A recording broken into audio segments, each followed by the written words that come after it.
ধনী হওয়ার দোয়াও আমল জানাবেন প্লিজ। আপনাদের সবাই দরকার এটা। ধনী হইতে চান না আপনারা? কি আজব কথা, সবাই দরকার? তাহলে বলবো? আচ্ছা ঠিক আছে, মনোযোগ দিয়ে শোনেন কিন্তু, সিরিয়াস ইস্যু করি তোকে। ধনী হওয়া না হওয়ার ব্যাপার ভাই, ধনী হওয়ার আমল এবং দোয়া এটা জানার আগেই ঠিক করতে হবে ধনী হওয়া কাকে বলে।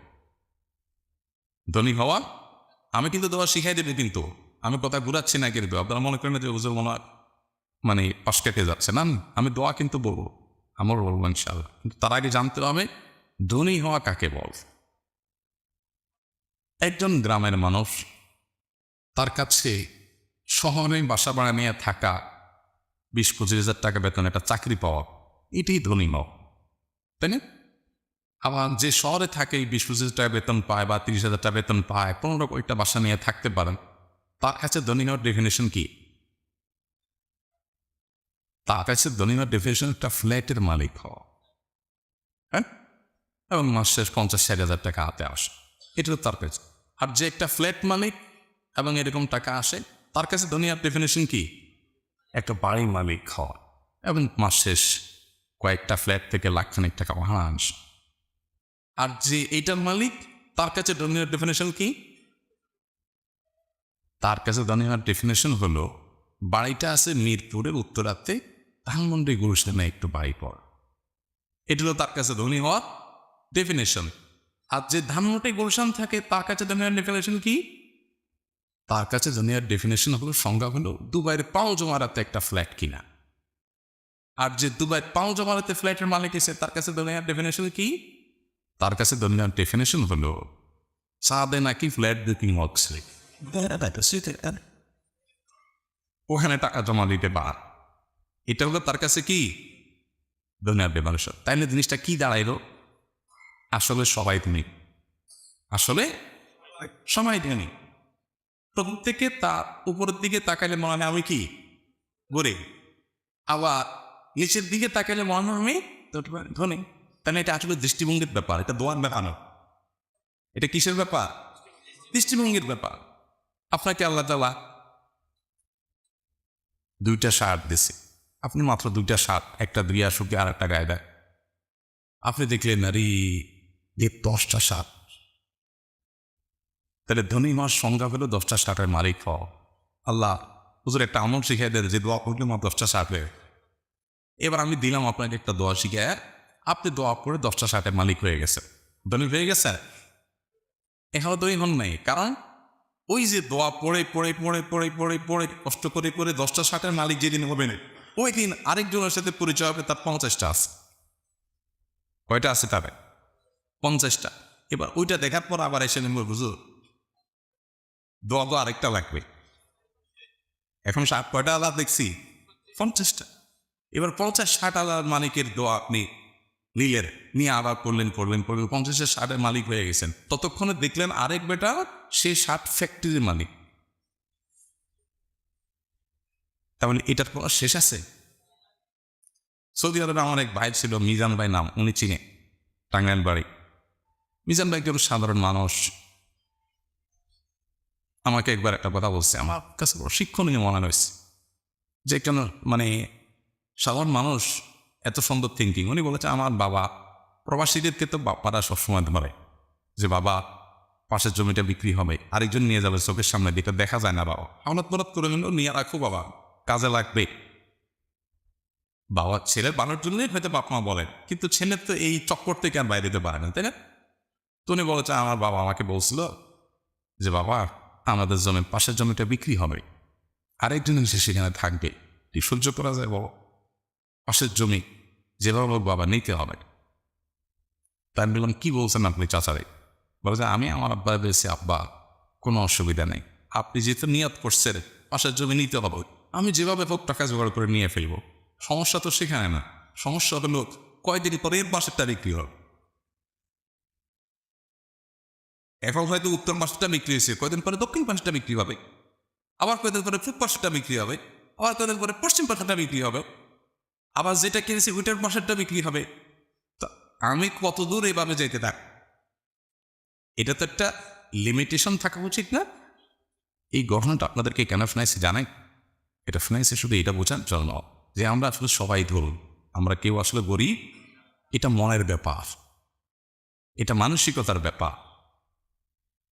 আচ্ছা, এই জন্য নবী করিম সাল্লাল্লাহু আলাইহি ওয়াসাল্লাম একটা হাদিস আছে, স্বর্ণ নবী লেখার মতো হাদিস, স্বর্ণ কয় লেখা, কি সেটা? লাইসাল গিনা বিকাসরাতিল আমল ওয়ালাকিন্নাল গিনা গিনান নাফস। এই এতক্ষণ যা বললাম এটা খুলাসাই হাদিস। নবী সাল্লাল্লাহু আলাইহি ওয়াসাল্লাম বলেছেন, অনেক সম্পদের মালিক হওয়া এটার নাম ধনী হওয়া নয়। তাহলে ধনী হওয়া কিসের নাম? ধনী হওয়া হলো মনের দিক থেকে কেউ যদি ধনী নয় সেগুলো হবে। মনের দিক থেকে ধনী কিভাবে হবেন? বুঝি আপনি মনে করবেন আপনার তো অভাব নেই, বলে আমি সুখী মানুষ, আমাকে আমরা হাত দিচ্ছে পাওয়া দিচ্ছে, অনেকের সেটা দেননি, আমি অনেক ভালো। আমার এসব কথা শুনে আপনারা বলবেন হয়তো যে হুজুর আপনার তো সব আছে, এই জন্য সব লম্বা লম্বা কথা বলতেছে। আমি আল্লাহর হলফ করে বলতে পারি, শপথ করে বলতে পারি যে ঢাকায় যখন আমার বাসায় আমি এক খালি ডিম কিনতে কষ্ট হইত, এবং কিনলে সেটা ভাগ করে খেতে দিত, একটা গোটা ডিম পরিবারের সবাই আলাদা আলাদা সবসময় খেতে পারতাম না।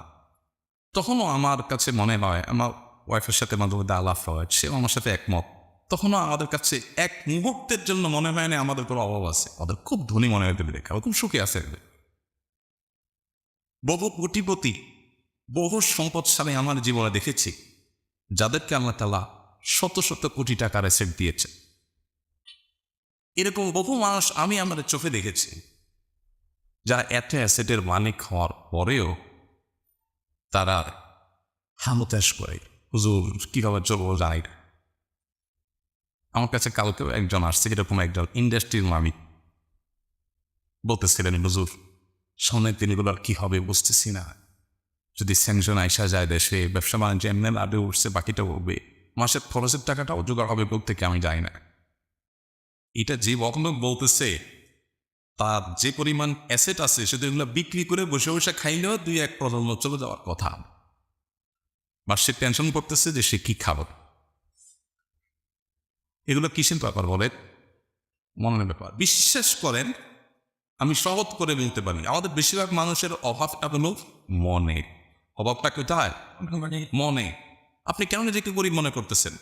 ওর বাড়ি গাড়ি আছে দিকে অনেক সুখী মনে হয়, অনেক বড় লোক মনে হয়, অবচেয়ে আপনি অনেক সুখী আছেন। আলহামদুলিল্লাহ, বিরিলাক্স, শুক্রিয়া আদায় করেন। শুক্রিয়া আদায় করলে কি হয় না? শুক্রিয়া আদায় করলে মানুষ সুখী হয়, যা আমি আলহামদুলিল্লাহ।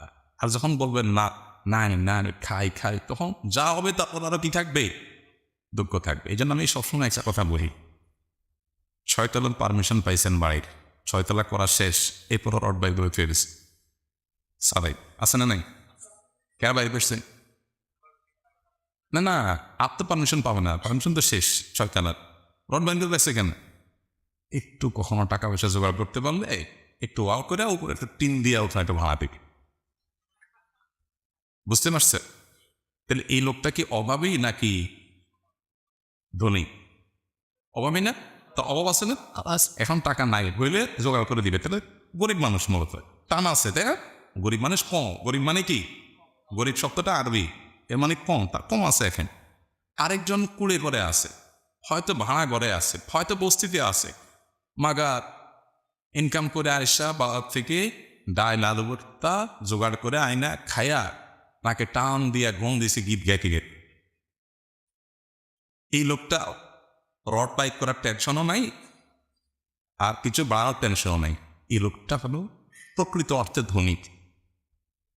এই কথাগুলো আপনাদের কাছে হয়তো একটু, বিশেষ করে বেকার যুবকরা এসব ওয়াফ শুনবে মেজাজটা অনেক গরম হয় যে হুজুর আমল চাইছি, আপনার কাছে এতগুলো কথা শুনে দিলেন আপনি। দেখেন, আমি আবারও বলি, আল্লাহ তাআলাকে সাক্ষী রেখে বল, যখন আমার বাচ্চাদেরকে ঈদ উপলক্ষে 2টা জামা কিনে দেওয়ার মতো ক্ষমতা বা একটা জামা কিনে দেওয়ার মতো আর্থিক ক্ষমতা ছিল না, কোনো ঈদে দিতে পারছি, কোনো ঈদে পারিনি, আমি শপথ করে বলতে পারি আমার এক মুহূর্তের জন্য মনে হয় না যে আমি গরিব মানুষ বা আমার নাই। আমি নিজে মানসিকভাবে খুব হ্যাপি এবং খুব প্রফুল্ল এবং খুশি ছিলাম, আলহামদুলিল্লাহ।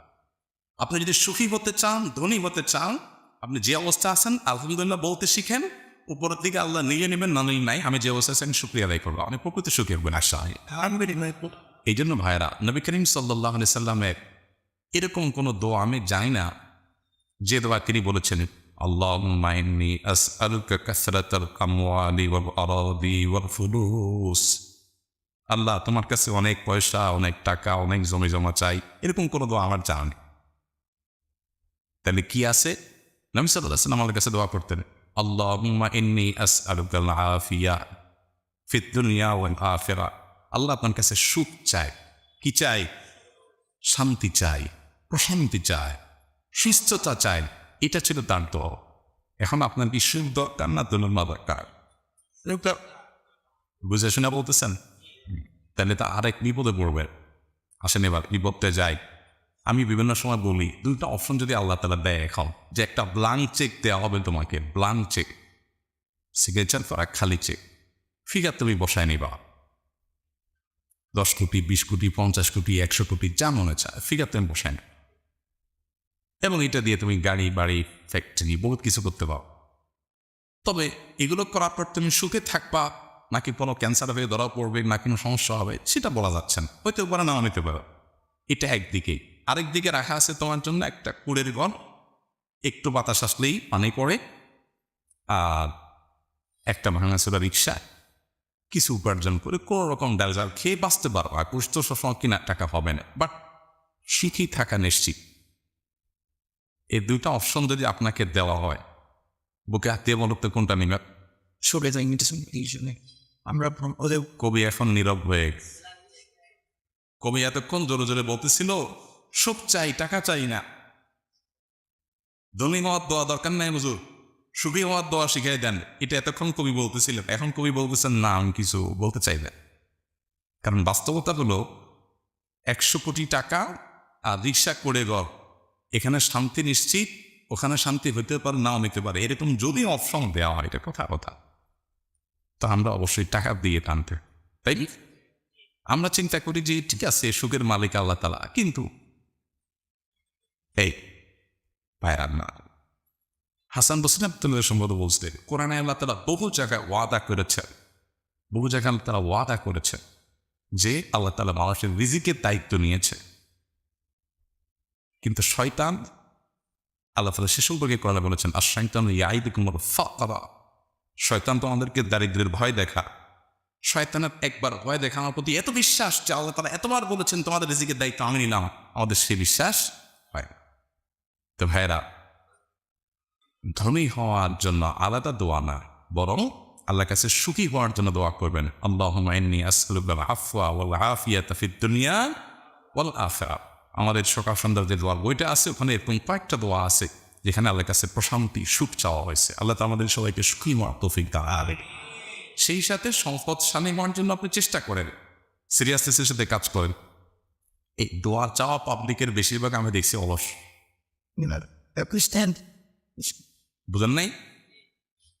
এই লোকটার এখন নিয়ে আসেন যে প্রশ্ন করছে, আইনে আমি একটা দোকানে চাকরি দিই, ভাই কাজ করেন, সকাল থেকে সন্ধ্যা পর্যন্ত ডিউটি করেন, 2 দিন বেশি 3 দিন করে বলবে, ভাই এটা কি সম্ভব, পারা যায়, তো দোয়া দায় শিখে দেন না। বুঝেন নাই? পোলাপান যেগুলো ফাঁকিবাজ, পড়ালেখা করবে না, ওইগুলা পরীক্ষা আগেতে যাবে, হুজুর কলমটা পড়ে দেন, আগের দিন বসে বসে মোবাইল টিপসি, এখন আপনি কলমে ফুদিয়া দেন, আমি লিখে যেতে দেন। হাসির জিনিস না, ও যুবক, এটা ইসলাম না। ইন্নাল্লাহা ইউহিব্বু ইযা আমিলা আহাদুকুম আমালান, যে কাজ করবেন সিরিয়াসনেসের সাথে করবেন। আপনি আপনার কাজে সর্বোচ্চ আন্তরিক হবেন, প্রফেশনাল হবেন, পেশাদারিত্ব দেখাবেন, হালাল উপার্জন করা ইবাদত, আপনি সেই নিয়তে কাজ শুরু করবেন। আল্লাহ তাআলা আপনার জীবনে বরকত দিবেন ইনশাআল্লাহ। আজ যদি বরকত নাও দেয়, হাতে মূল্যেও লাখ, মাসতেও লাখ, আপনি যে চেষ্টা করছেন এই পুরাটাই এমন হিসাবে বলুন হবে ইনশাআল্লাহ। আল্লাহ আমাদেরকে তৌফিক না রাগ করেন নাই তো তারা, যে এক কথা বললেন কত কথা শুনে এলো মৌলবী।